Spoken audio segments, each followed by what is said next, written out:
Menjadi korban dari praktik mafia tanah mungkin seperti mimpi buruk yang enggan dirasakan oleh kebanyakan orang.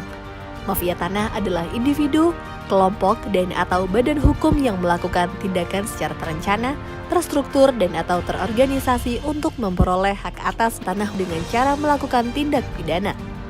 Salah satu faktor penyebab maraknya praktik mafia tanah dikarenakan semakin bertambahnya jumlah penduduk, sementara ketersediaan tanah semakin terbatas. Kondisi inilah yang mendorong tanah memiliki nilai ekonomi yang relatif tinggi dan menjadi salah satu objek perebutan.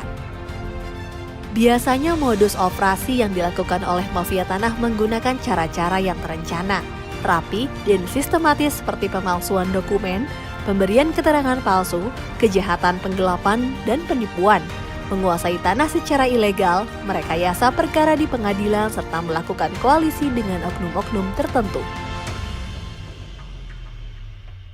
Penguasaan atau perampasan tanah secara ilegal inilah yang seringkali memicu terjadinya konflik atau sengketa pertanahan yang menimbulkan banyak sekali kerugian, seperti tidak terwujudnya kepastian hukum dan keadilan bagi masyarakat, menghambat pembangunan karena investor enggan berinvestasi, hingga berkurangnya kepercayaan masyarakat terhadap negara.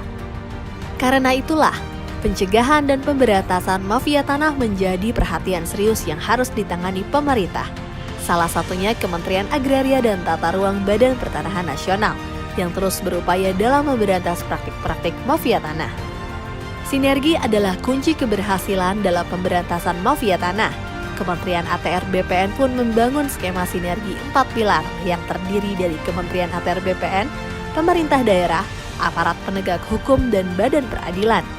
Melalui sinergi tersebut, diyakininya mampu menutup ruang gerak mafia tanah.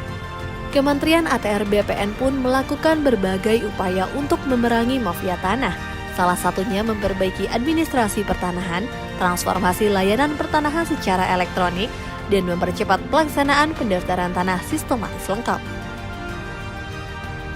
Selain itu, pemberantasan mafia tanah juga bisa dimulai dari diri sendiri dengan meningkatkan kepedulian dan kewaspadaan para pemilik tanah seperti memasang tanda batas dan mendaftarkan tanahnya agar memiliki kepastian hukum yang kuat. Dengan begitu, mafia tanah tidak dapat berkutik lagi. Apabila ada mafia tanah mengganggu, kita gebuk sama-sama.